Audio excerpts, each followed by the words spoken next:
है कि जो उसके नियंत्रण की हम कर रहे थे, साख नियंत्रण का डिस्कशन हमारा यहाँ पर चल रहा था। थोड़ा वाले पॉइंट को हम थोड़ा समझेंगे, ठीक है। यहाँ पर हमारा चल रहा था साख नियंत्रण, चल रहा था साख नियंत्रण का। तो आरबीआई के द्वारा साख नियंत्रण, आरबीआई के द्वारा साख नियंत्रण का डिस्कशन चल रहा था। साख नियंत्रण, आरबीआई के द्वारा साख नियंत्रण का डिस्कशन चल रहा था। साख नियंत्रण का मैटर क्या होता है थोड़ा सा बता दीजिए। साख नियंत्रण का मैटर क्या होता है, इस बारे में थोड़ी सी चर्चा करते हैं, इंट्रोडक्शन करते हैं। रिजर्व बैंक ऑफ इंडिया के द्वारा जो साख का नियंत्रण, कैपिटल कंट्रोल होता है, उसके बारे में थोड़ा डिस्कशन करते हैं। इस कैपिटल कंट्रोल का डिस्कशन किया जा रहा है, तो थोड़ा सा बल्ला पर भी लेते हैं। कैपिटल कंट्रोल आप किस दिन आप कैपिटल कंट्रोल को देखते हैं वो भी बताएं। तो नियंत्रण का मतलब होता क्या है, मतलब मार्केट के अंदर धन की ना अधिकता हो, मार्केट के धन नहीं हो जाए, तो उस चीज को हम क्या बोलते हैं, उस चीज को हम साख नहीं बोलते। That is basically money control, ठीक है। मनी कंट्रोल एक तरीके से यूज करूंगा। करेक्टर में इसके लिए क्या हो सकता है, करेक्टर हो सकता है money flow in the market, money flow in the market, money flow के लिए सही शब्द हो सकता है। मार्केट के अंदर कैसे करना जिम्मेदारी है। तो अब हम बात करते हैं इसी के बारे में, आगे के द्वारा नियंत्रण के बारे में। यहाँ ये पर्सपेक्टिव क्रिएट होता है, तो वाले पर्सपेक्टिव के ऊपर हल्की सी चर्चा करिए और आप मुझे बताइए वह चर्चा किस प्रकार से की जा सकती है। देखो हम साख नियंत्रण जब मनी फ्लो कंट्रोल करते हैं तो ये मनी फ्लो कंट्रोल किस प्रकार से बताया जाता है। देखो इसका मतलब है मार्केट के अंदर धन बहुत अधिक भी ना हो जाए और धन की कमी भी ना हो जाए। मार्केट में धन की अधिकता को रोकना व मार्केट के अंदर धन की कमी को ना होने देना। मार्केट में धन की अधिकता रोकना, तो मार्केट में धन अधिकता रोकना, अधिकता रोकना, अधिकता रोकना तथा मार्केट में धन की मंदी ना होने देना। मार्केट में धन की कमी ना होने देना, धन की कमी ना होने देना। ये वाला जो पॉइंट होता है, ये वाला बेसिकली हमें बताता है साख नियंत्रण के बारे में, ये वाला हमें बताता है मनी कंट्रोल के बारे में डिस्कशन होता है। अब हम इसी पॉइंट को समझते हैं, मनी कंट्रोल को किस तरीके से देखा जा सकता है। मेरी बात को बहुत ध्यान से समझना, ठीक है। इसके अंदर मनी की जो मार्केट के अंदर मनी, ठीक है, मनी एबंडेंसी या मनी स्कैरसिटी, स्कैरसिटी या मनी, ठीक है, excess, money excess and scarcity, scarcity must be avoided, must be avoided, must be avoided. तो होता क्या है कि मनी एक्सेस और स्कैरसिटी वो अवॉइड होनी चाहिए, इस तरीके का कॉन्सेप्ट यहाँ पर चलता है। यही है आरबीआई के द्वारा साख नियंत्रण का पूरा विषय, पूरा टॉपिक आपका कुछ इसी प्रकार से चल पाता है, ठीक है सर, कोई समस्या नहीं है। अब इस वाले टॉपिक को अगर हम एक्सप्लेन करते हैं कि आरबीआई इसको कैसे कर पाता है। देखिए अगर हम बात करते हैं आरबीआई करता है मॉनेटरी पॉलिसी के माध्यम से, मॉनेटरी पॉलिसी के माध्यम से, मॉनेटरी पॉलिसी द्वारा यह किया जाता है। अब पॉइंट निकल कर आता है कि मॉनेटरी पॉलिसी रेडी कौन करता है। सर एक मॉनेटरी पॉलिसी कमेटी होती है, एमपीसी होती है, ठीक है, एक एमपीसी होती है, उसके द्वारा यह किया जाता है। एमपीसी के द्वारा यह किया जाता है, एमपीसी मॉनेटरी पॉलिसी कमेटी होती है, मतलब है मौद्रिक नीति समिति होती है। मौद्रिक नीति समिति आपको दिखाई पड़ती है जिसके द्वारा यह मार्केट के अंदर ये जो मनी फ्लो है इस चीज को कंट्रोल किया जाता है। तो मौद्रिक नीति समिति आपकी होती है 2016 में, ठीक है, चलो ठीक है। तो 2016 में यह आपकी समिति रेडी हुई थी, 2016 में यह समिति आपकी रेडी हुई थी, ठीक है। और तब से यह एमपीसी जो है आपका कार्य कर रही है। हाँ, ये केबीसी का सवाल बन चुका है आती। अब देखो मेरी बात को समझना, एमपीसी के अंदर सदस्य कितने होते हैं भाई, इसके अंदर सदस्य 6 होते हैं। इसमें सदस्यों की संख्या कितनी होती है, सदस्य इसमें 6 होते हैं। इसमें जो अध्यक्ष होता है, अध्यक्ष हमारा वित्त मंत्री होता है। अध्यक्ष जो हमारा होता है सॉरी आरबीआई गवर्नर के थ्रू अपॉइंट होता है, या तो आरबीआई गवर्नर खुद होगा, वो किसी अन्य को अपॉइंट करेगा, ठीक है, याद रखना। दूसरा पॉइंट होता है इसमें जो डिसीजन होते हैं, जो भी कोई डिसीजन है, अगर कोई डिसीजन लेना पड़ रहा है, कोई निर्णय लेना पड़ रहा है, तो निर्णय आप खुद नहीं ले सकते। निर्णय जो होता है इसमें वोटिंग के बेसिस पर लिया जाता है। वोटिंग बेसिस पर इसमें निर्णय लिया जाता है, मामला कहीं फंस जाता है। और कास्टिंग वोट कौन डालता है, अध्यक्ष डालता है। इसको क्षमता है कि यह कास्टिंग यहाँ प्रोवाइड है, यह यहाँ पर डिसिसिव वोट आता है, डिसिसिव वोट इनके द्वारा डाली जाती है।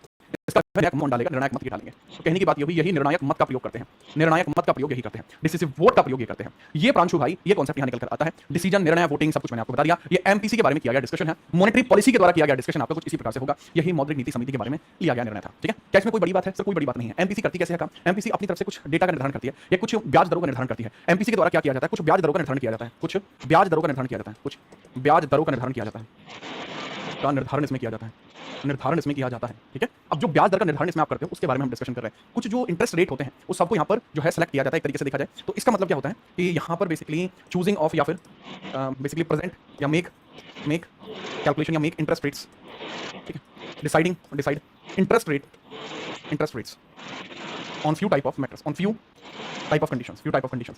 कुछ विशेष परिस्थितियों के लिए यहाँ इंटरेस्ट रेट को तय किया जाता है, कुछ ब्याज दरों को तय किया जाता है कुछ विशेष परिस्थितियों में। ये साख नियंत्रण का हिस्सा होता है, जैसे इसके द्वारा repo rate, reverse repo rate, ठीक है, ये सब चीजें तय की जाती हैं। मैं इसके लिए साधारण सी एक टेबल ले लेता हूँ जो आपके लिए काम को आसान कर देगी, आपके लिए काम को आसान कर देगी। बहुत ही प्यारी सी टेबल ले लेता हूँ, ठीक है। और बताओ क्या चल रहा है, कैसे हो आप लोग, कैसे हैं भाई आप लोग, ठीक चला है काम? तो भाई इसी के अंतर्गत मैं समझाता हुआ आपको बताता हूँ कि जो आरबीआई के द्वारा मनी फ्लोइंग होती है वो कैसे तय की जा सकती है, आरबीआई के द्वारा मॉनेटरी पॉलिसी कैसे तय की जा सकती है। देखिए यहाँ मैं समझाता हूँ आरबीआई के अंतर्गत इसके बारे में कि सर ये है एमपीसी, मॉनेटरी पॉलिसी। मार्केट में महंगाई मंदी नियंत्रित करने के लिए आरबीआई द्वारा तय की जाने वाली जो पॉलिसी होती है उसको ही हम मॉनेटरी पॉलिसी कहते हैं। That is known as monetary policy, ठीक बात है, बहुत बढ़िया। अब यहाँ मौद्रिक नीति समिति में सदस्य 6 होते हैं, 3 गवर्नमेंट के 3 आरबीआई के। अध्यक्ष जो होता है वो आरबीआई का होता है, आरबीआई का जो गवर्नर होगा वो होगा। साल में सामान्यतः 4 इनका मॉनेटरी पॉलिसी जारी है, 6 बार भी कर सकते हैं। अगर पाई नियंत्रण में नहीं आती 6 बार किया जा सकता है।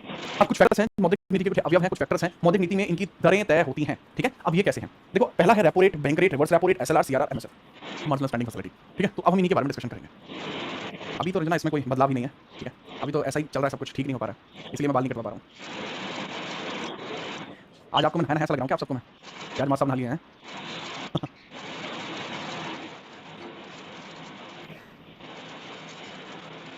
अब सबसे पहले हम बात करते हैं रेपो रेट। बहुत ही प्यारे शब्दों में रेपो रेट को बताया गया है।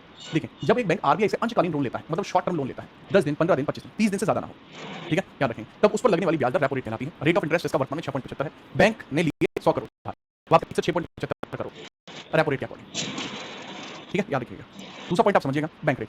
बैंक आरबीआई से जब लॉन्ग टर्म लोन लेता है और वो भी 3 से ज्यादा पर लगने वाली ब्याज दर 5.15 इसका रेट रहता है। एमएसएफ होता है, यदि किसी वाणिज्य बैंक को एक दिन के लिए पैसा चाहिए, इस पर लगने वाला जो वर्तमान रेट है वो 6.75 ही है। एक दिन का रेट होता है, बहुत दूरी होता है। इसका फटाफट स्क्रीनशॉट लीजिए, देन अपन आगे बढ़ते हैं।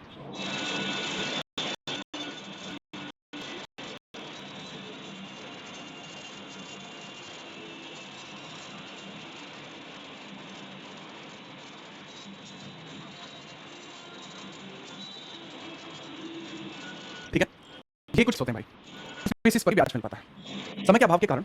हाँ भाई बिल्कुल। अब यहाँ पर मैंने बताया, इसमें एक दिन के लिए जब पैसे की जरूरत पड़ती है, एक दिन के लिए पैसा चाहिए होता है वन डे के लिए, इस पर लगने वाला ब्याज हुआ रेट ऑफ इंटरेस्ट 6.75 है। जो मार्जिनल स्टैंडिंग फैसिलिटी होती है वो केवल रातों रात लोन के लिए होती है, 24 आवर्स के लिए लोन चाहिए, ठीक है, कुछ बैंकों की जरूरत पड़ती है।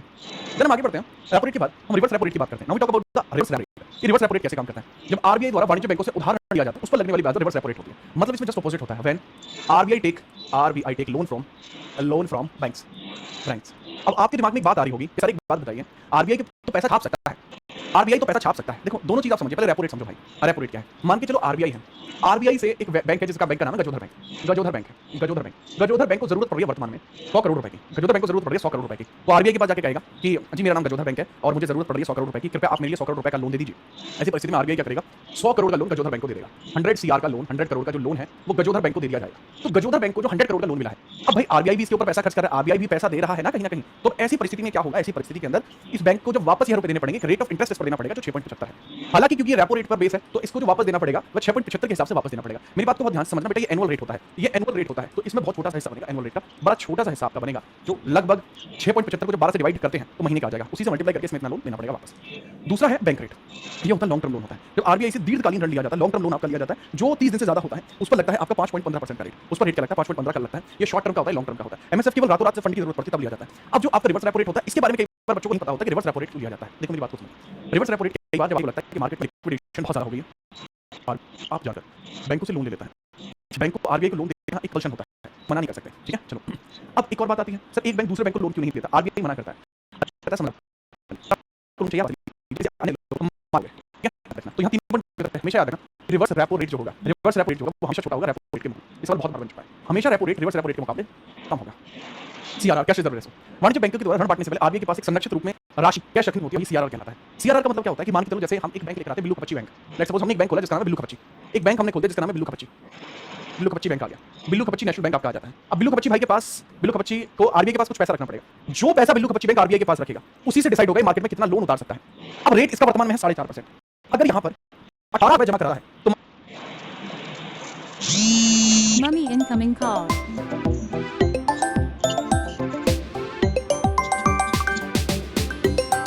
Mummy 18 करोड़ किसी राशि का 4.5% है, तो 18 करोड़ किसका 4.5% है? सर 4 करोड़ 4.5% 18 करोड़ होता है।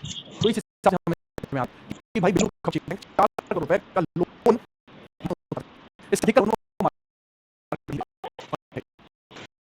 किसी बैंक को लोन पार्टनर आरबीआई के पास धन रखना होता है, कैश बॉन्ड या किसी भी चीज हो सकती है। इस पे हम बात करें इसकी लिक्विडिटी रेट होता है, ये बड़ा सिंपल है, इस कैश की बात नहीं होती। अब आरबीआई के पास जो भी धन खा गया वो Mummy incoming call.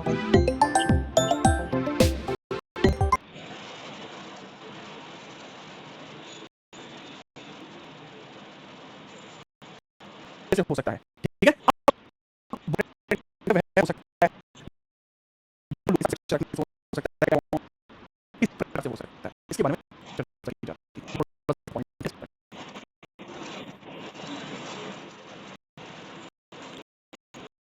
क्या समझ पाए होंगे? ठीक बात है, चलो आगे हम सोचेंगे मार्केट में मंदी या तेजी से आती है। इसका मार्केट में प्रभाव क्या पड़ता है? देखिए मार्केट में महंगाई, मार्केट में पैसा ज्यादा होने पर महंगाई बढ़ जाती है। तो आरबीआई भारत की संपूर्ण मुद्रा को कंट्रोल करती है, तो बैंकों से लोन क्रेडिट कार्ड इसके तौर पर ब्याज के तौर पर प्रॉफिट के तौर पर मार्केट में इसको उतारते हैं। तो ऐसा होता है मार्केट में मुद्रा नियंत्रण। जब मार्केट में मुद्रास्फीति या महंगाई या पैसे अधिकता हो, आरबीआई के द्वारा रेपो रेट बैंक रेट बढ़ा दिए जाते हैं ताकि बैंक भी रेट बढ़ा दें। किस चीज का रेट बढ़ा दें? इंटरेस्ट रेट बढ़ा दें। इंटरेस्ट रेट बढ़ा दें, इंटरेस्ट रेट बढ़ा दे और मार्केट से पैसा आरबीआई निकाल ले। ये होता है इससे कि मंदी आ जाती है। जब मार्केट में मंदी हो तब आरबीआई रेपो रेट के बैंक रेट कम करता है ताकि बैंक ज्यादा लोन ले, ठीक है, कम दरों पर ऋण दे ताकि ज्यादा लोग लोन ले और मार्केट में पैसा आए। तो इस तरीके से यहाँ पर साख नियंत्रण होता है। ठीक है, चलो सीआरआर, कैश रिजर्व और SLR other securities, right, perfect, बिल्कुल यही। इसको आप याद रखना, मेरे ख्याल से इसका स्क्रीनशॉट लेना पड़ेगा आपको। स्क्रीनशॉट लो।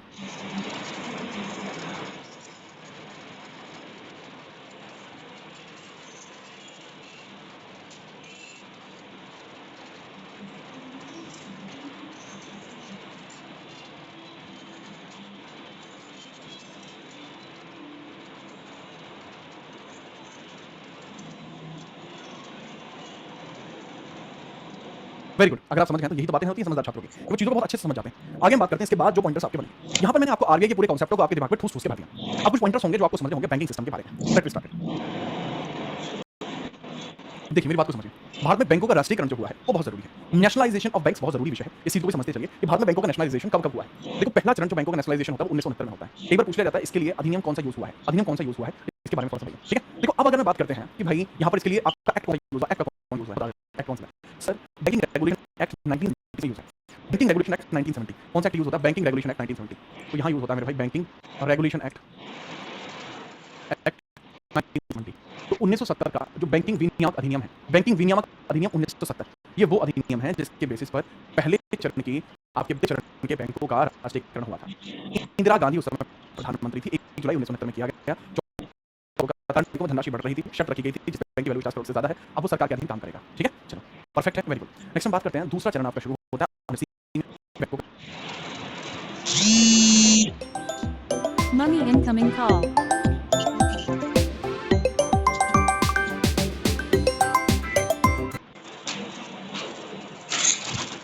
करोड़ से प्लस की वैल्यूएशन थी। यहाँ पीएम के बारे में अगर अच्छा जाए थोड़ा सा याद रखना, जनता पार्टी के अंतर्गत आपको सरकार देखने को मिली। जनता पार्टी गवर्नमेंट आपको देखने को मिली। नेक्स्ट बात क्या है? टोटल कमर्शियल आपको दिखा रहे हैं, पब्लिक प्राइवेट सेक्टर सभी के अंदर और इसमें कई बैंकों का विलय है। अब यहाँ वर्तमान में पब्लिक सेक्टर सार्वजनिक बैंकों की बात करें 14 बैंक ऑफ बड़ौदा में विजय बैंक है और देना बैंक, पंजाब नेशनल बैंक में union, United bank of Indian bank है, इंडियन बैंक में इलाहाबाद बैंक है, कैनरा में सिंडिकेट है और यूनियन बैंक में यूनियन बैंक खुद है, आंध्रा कॉर्पोरेशन बैंक भी है। तो ये कुछ इस प्रकार से बनते हैं। आप इसका भी स्क्रीनशॉट ले लीजिए। इधर शर्त रखी गई थी 200 करोड़ की वैल्यूएशन। अब पॉइंट आता है यहाँ पर, ठीक है, रोहित अग्रवाल का कि सर सीजीएल के लिए 23-24 के प्रश्न करें ना करें, कंडक्शन बॉडी चेंज हुई है, कर देना भाई। अच्छे सवाल हैं।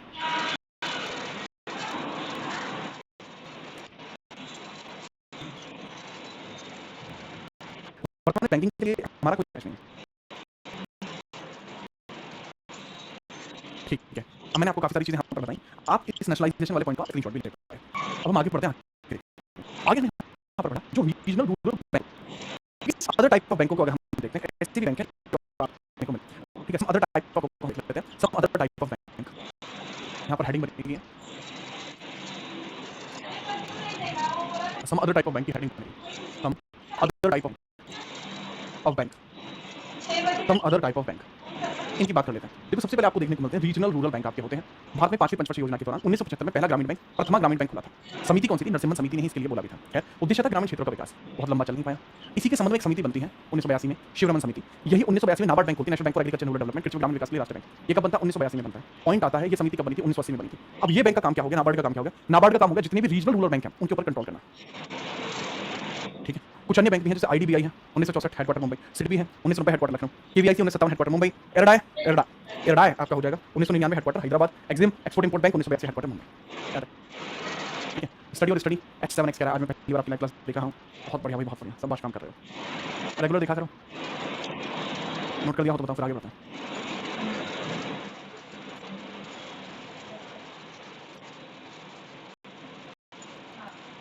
ठीक है, ये भी मेरे ख्याल से आप लोगों के दिमाग में क्लियर बैठ चुका है। इसके आगे हम बढ़े, देखते हैं अकाउंट के बारे में। आपके कितने प्रकार के अकाउंट हो सकते हैं? कुछ बैंकों की शब्दावली है। ठीक है, इरडाई की फुल फॉर्म क्या है? Insurance regulatory development authority of India. ठीक है, नहीं? अच्छा, insurance regulatory development authority of India. अब हम बात करते हैं कुछ आपके अकाउंट्स के बारे में। देखो आपके डिमांड अकाउंट होते हैं, इनका मतलब होता है मांग जमा। मांग जमा होते हैं। मांग जमा का मतलब क्या होता है कि आपने जमा कहीं पर रुपए किए, जब मांगोगे तब रुपए आपको मिल जाएंगे। जब मांगोगे आपको तब रुपए मिल जाएंगे। दो तरीके के होते हैं, सेविंग अकाउंट और करंट अकाउंट। सेविंग अकाउंट निकासी तथा जमा आसानी से होती है और उसमें ब्याज मिलता है, ठीक है। इसमें इजी ट्रांजैक्शन एंड इंटरेस्ट इसमें मिलता है, इजी ट्रांजैक्शन होते हैं और इसके अंदर इंटरेस्ट मिलता है।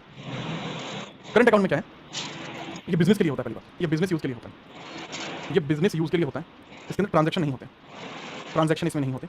इसके अंदर ना लिमिट है, लिमिट भी नहीं है, ना इंटरेस्ट है, ना इंटरेस्ट। आगे आता है आपका सावधि जमा। अब सावधि जमा में क्या है, रिकरिंग डिपॉजिट होता है, आरडी। आरडी में क्या होता है, एक समय के बाद आपको वहां पर डिपॉजिट करना पड़ता है, ठीक है। अरे पूछ लो भाई, जो कोई दिक्कत नहीं है। रिकरिंग डिपॉजिट में क्या होता है, एक समय के बाद, जैसे आपकी कोई बीमा की किस्त है, बीमा किस्त आपकी होगी कोई, ठीक है, आपकी होम लोन की कोई बीमा किस्त वगैरह होगी, होम लोन किस्त होगी, ये सब चीज। और एक होता है आपका फिक्स डिपॉजिट, एक ही बार में पैसा जमा कर दिया, एक समय के बाद निकाल लोगे तो रेट ऑफ इंटरेस्ट अच्छा खासा मिल जाएगा, ये होता है। मांग जमा और सावधि जमा दो प्रकार के अकाउंट हो सकते हैं। दूसरा चेक कितने हो सकते हैं, बियरर चेक, जब स्वयं के खाते से आप चेक से पैसे निकालो, ऑर्डर चेक, किसी अन्य व्यक्ति को उसका नाम लिखकर आप दे दो। गिफ्ट चेक जब आप किसी को उपहार दो। बाउंस चेक जब आपके द्वारा चेक जितनी राशि है उतने आपके खाते में उपस्थित ना हो, तब होता है, ठीक है। चलो, कैंसल चेक अलग है, पोस्ट डेटेड चेक। देखो चेक की डेट क्या होती है, चेक डेट कितनी है, 3 मंथ्स है। चेक डेट कितनी है, चेक डेट से 3 मंथ तक चल सकता है। लेकिन अगर 3 महीने बाद चेक का यूज किया जाए तो फिर चेक कार्यरत नहीं रह सकता, उसी को पोस्ट डेटेड चेक करते हैं। जी हाँ, रिकरिंग में ऐसा ही होता है। एक सवाल है अर्जुन सैनी का कि यदि कास्ट सेम नहीं है तो लव मैरिज करना गलत होता है क्या? देखिए, लव मैरिज पर आपके अपने अपने पर्सपेक्टिव हो सकते हैं, ठीक है। उसमें मैं या कोई और इस पर कोई टिप्पणी नहीं कर सकता।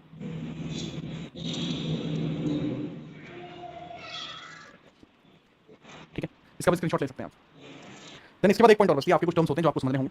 जैसे एटीएम स्थापना इसकी सीफोर्ड वॉन्स ने करी थी 1967 में, भारत में सर्वप्रथम 2004 में एसबीआई लेकर आया था। तेरहवां पहला एटीएम शंकर स्टीमर एसबीआई का था कोची में। NEFT national electronic fund transfer, RTGS real time gross settlement, जब आप पैसे एक खाते से दूसरे खाते में भेजते हैं दिन में 11 बार होती है। RTGS real time gross settlement तुरंत होता है, लेकिन मिनिमम 2 लाख से शुरू होना चाहिए। आईएफएससी, आईएमपीएस और UPI, Indian financial system code, इसमें 5वां अंक हमेशा 0 होता है, 5th कैरेक्टर 0 होता है हमेशा, 5th कैरेक्टर 0 होता है हमेशा। आईएमपीएस इमीडिएट पेमेंट सर्विस होती है। UPI NPCI national payment corporation चला 2016 में। आज डिजिटल पेमेंट सिस्टम भी चलने वाला है, ठीक है, फटाफट बताइए।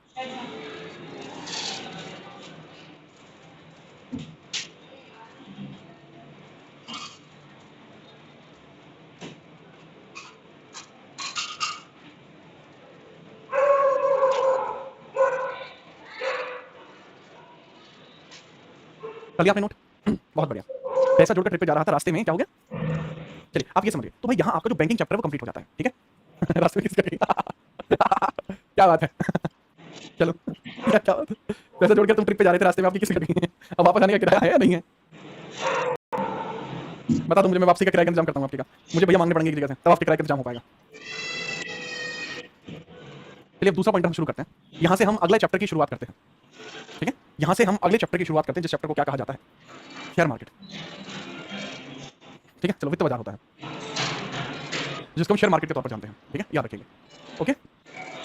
चलो परफेक्ट है, हम शेयर मार्केट की बात करते हैं, फाइनेंशियल मार्केट की बात करते हैं, उस चीज को आप थोड़ा सा समझिएगा, ठीक है। शेयर मार्केट या वित्त बाजार, शेयर मार्केट या वित्त बाजार की बात कर लेते हैं। शेयर मार्केट या वित्त बाजार, शेयर मार्केट या वित्त बाजार की बात करते हैं। मार्केट या फिर इसको बोलते हैं वित्त बाजार, शेयर मार्केट, इसी चीज को हम वित्त बाजार भी बोलते हैं, वित्त बाजार भी इसको बोलते हैं। अब यार वित्त बाजार में होता क्या है, इस बाजार में पैसे का फॉर्मल रूप से लेन देन होता है ताकि किसी प्रकार की धोखाधड़ी ना हो, ठीक है। चलिए, ठीक है, याद रखना, मेरी बात को समझना।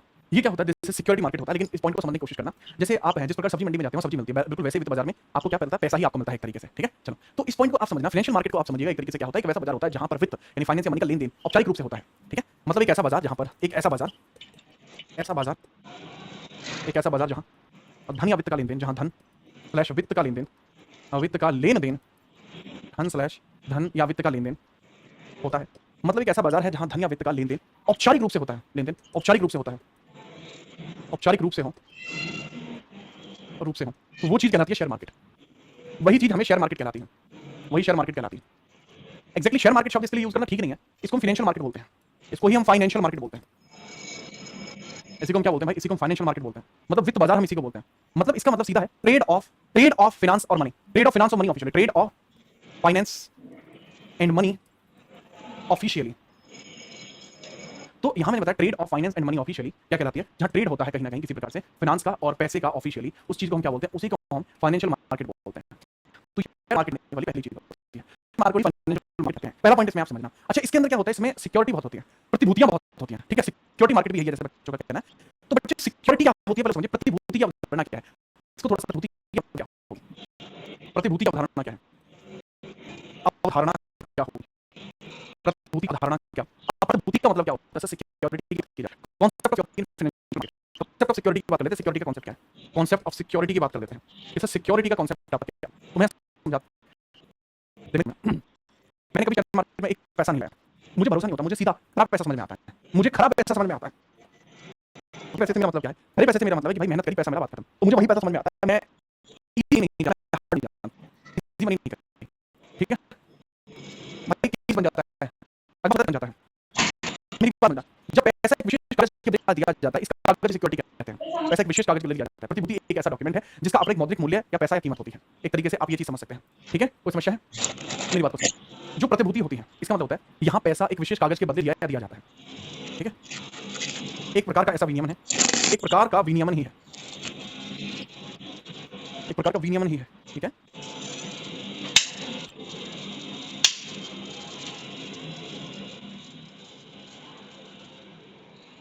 चलिए मैंने बताया बेटा एक प्रकार का विनियमन होता है, ठीक है? विनियमन का मतलब होता है पैसे का लिया दिया जाना, ठीक है? मेरी बात को आप समझने की कोशिश करेंगे। यहाँ पर क्या होता है? वित्तीय बाजार में कंपनी द्वारा करोड़ों की मांग की जाती है जो केवल मौद्रिक वादे के हिसाब पर नहीं दी जा सकती, इसलिए इसको सर्टिफिकेट ऑफ सिक्योरिटी के तौर पर दिया जाता है। अब यहाँ पर सिक्योरिटी का मतलब क्या होता है? एक प्रकार का दस्तावेज है, एक प्रकार का दस्तावेज होता है, एक प्रकार का दस्तावेज, this is type of document जिसके एवज में पैसे का लेन देन किया जाता है, जिसके एवज पैसे का लेन देन होता है, एवज में पैसे का लेन देन है, जिसके एवज में पैसे का लेन देन होता है, पैसे का लेन देन होता है, लेन देन होता है, मतलब एक प्रकार का दस्तावेज है। This is a type of document, this is a type of document, this is a type of document, एक विशेष प्रकार का डॉक्यूमेंट है, ठीक है? एक विशेष प्रकार का डॉक्यूमेंट है विच, ठीक है, ठीक है, विच अलाउ मनी ट्रांजैक्शंस, जिसके एवज में मनी का ट्रांजैक्शन हो पाता है, जिसके एवज में मनी का ट्रांजैक्शन हो पाता है, ठीक है? पॉइंट सिंपल है, जी हाँ। एक तरीके से ये केवल एक डॉक्यूमेंट है, इसके अलावा कुछ भी नहीं है। जो पैसा उधार लेता है बोरोवर, जो भी पैसा उधार लेता है बोरोवर होता है, वो क्या होता है? जो मान के चलिए कोई व्यक्ति है जो पैसा उधार लेता है, वो क्या करता है? वो सिक्योरिटी बेचता है, जो पैसे खरीदता है उसको सिक्योरिटी मिलती है, ठीक है? याद रखना। अब पॉइंट सीधा का सीधा ये रहता है, एक तरीके से अगर मैं समझाता हूँ, ठीक है? इन्वेस्टर होता है, धन गया, धन का जाना व आना, धन का जाना तथा सिक्योरिटी का आना, सिक्योरिटी का आना, ठीक है? सिक्योरिटी का आना, जहाँ सिक्योरिटी का क्या रहेगा? ये केवल डॉक्यूमेंट होगा।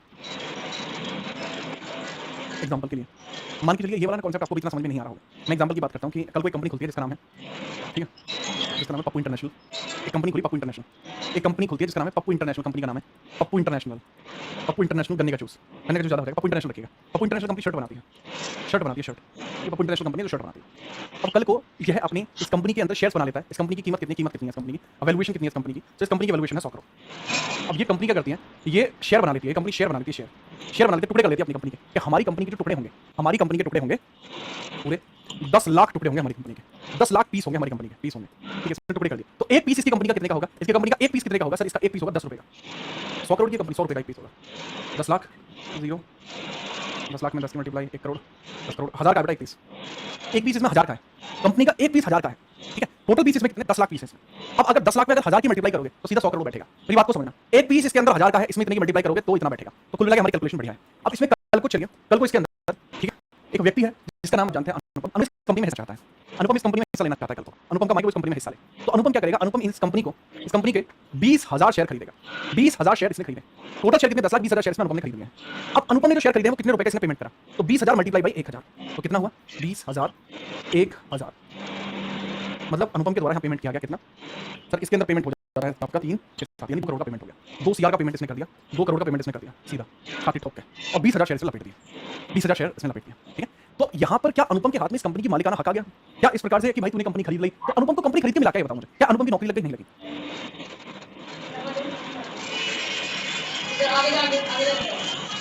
मेरी बात को समझना, अनुपम को मिला क्या? आपको क्या लगता है? आप सब भी अगर खरीदते होते अनुपम को क्या मिला होता? अब दिवाली बताइए, क्या अनुपम को खेलने के लिए बॉल मिली? क्या अनुपम को बैठने के लिए कुर्सी मिली है? क्या अनुपम की शादी एक अच्छी लड़की से हो गई? नहीं हुई। ये सब तो सपना रह गया अनुपम के लिए। अनुपम को केवल एक डॉक्यूमेंट मिला, अनुपम को केवल एक इतना छोटा कागज मिला जिस पे लिखा हुआ था कि अनुपम के हाथ में इस कंपनी के 20,000 शेयर, एक कागज मिला जिस पे लिखा था कि अनुपम के पास पप्पू इंटरनेशनल कंपनी के 20,000 शेयर है, ठीक है? और इस पे सीबी वगैरह द्वारा ये प्रमाणित किया जाता, सेबी इसको प्रमाणित करती। तो एक्चुअली ये जो चीज है, ठीक है, एग्जैक्टली जैसे ये चीज है, ये जो पॉइंटर है बेटे, यही आपका सिक्योरिटी है, यही प्रतिभूति है, प्रतिभूति। और मेरे लाल ये जो शेयर है यही आपके शेयर है। अब सर अनुपम को इससे फायदा क्या होगा? अनुपम को इस चीज से क्या ही फायदा? देख भाई, ठीक है चलो, जब कल को इस कंपनी की वैल्यूएशन आज तो 100 करोड़ है, जब कल को इस कंपनी की वैल्यूएशन लाइक सपोज 200 करोड़ हो, 200 करोड़ इसकी वैल्यूएशन हो गई, अनुपम के शेयर फिक्स रहेंगे, कंपनी अपने शेयर को बढ़ाया घटा नहीं सकती, एक ही बार में कंपनी उसको बता सकती है कि हमारे शेयर इतने हैं तो इतने ही होंगे। तो कल को जब 200 करोड़ का वैल्यूएशन लाएगी तो इसके 2 करोड़ रुपए 4 करोड़ हो जाएंगे। अगर 200 करोड़ रुपए पहुंचती है तो क्या आपको यह वाला कॉन्सेप्ट समझ में आया? आपको समझ में आया सिक्योरिटी क्या होती है, शेयर क्या होता है, बाकी सब क्या होता है? अगर ये कंपनी घाटे में चली गई, अगर ये कंपनी घाटे में चली गई और इसकी जो वैल्यू है वो माइनस 1 आ गई तो इनका भी माइनस 1 आ जाएगा। ठीक है, ये होता है भाई, पूरा शेयर मार्केट ऐसे काम करता है। अब यार टाइम लगेगा।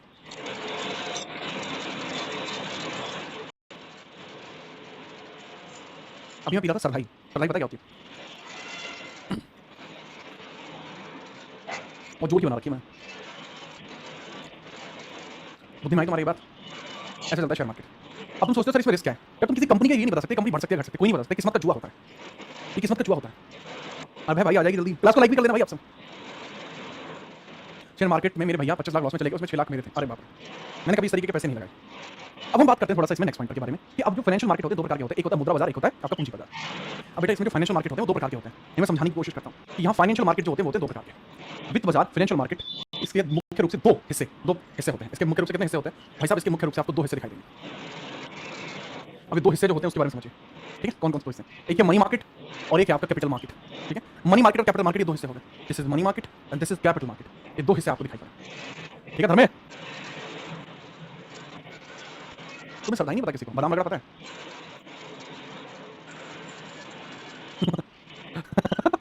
अनुपम देखिए, शेयर मार्केट के दो प्रकार होते हैं, बता चुका हूं, एक होता है मुद्रा बाजार और एक होता है मतलब पूंजी बाजार। ठीक बात है? दोनों ही बाजारों में वित्त यानी फाइनेंस का लेन-देन प्रतिभूतियों की खरीद फरोख्त के जरिए किया जाता है। दोनों ही बाजारों के अंदर जो फाइनेंस की लेन-देन होती है वो सिक्योरिटीज की खरीद फरोख्त के ही किया जाता है। ठीक है, खरीद फरोख्त करके ही किया जाता है। कैसे करोगे उसके बारे में बताते हैं। फर्क क्या होता है? देखो, जो मुद्रा बाजार होता है इसमें पैसे का लेन-देन 1 वर्ष से कम समय के लिए होता है, तो ये आपका क्या कहलाएगा? ये आपका मुद्रा बाजार कहलाएगा। ठीक है, चलो। अब बादाम शेक अलग चीज होती है, वो मार्केट में मिलता है, घर का बना हुआ है। बादाम शेक तो बड़ी बेकार चीज होती है, ये बादाम शेक वगैरह नहीं है मेरे भाई, ये सिर्फ प्रॉपर सिर्फ बादाम ही है इसमें बस।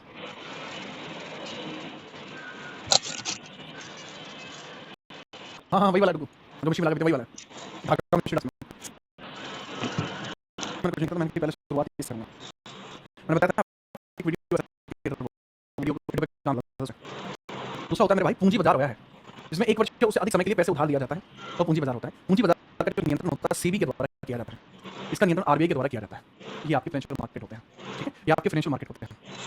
एक बात परफेक्ट है, कोई समस्या? इतनी सी भी समस्या नहीं है। तो कल की क्लास में हम इसके बारे में डिस्कशन करेंगे, टेंशन फ्री रहना। ये क्लास आपकी कल चलेगी, कल इसमें हम इसको भी पूरा कर लेंगे और कल टैक्सेशन के रिगार्डिंग भी बात हो जाएगी, इसको भी हम बेहतरीन कर लेंगे कल, है ना?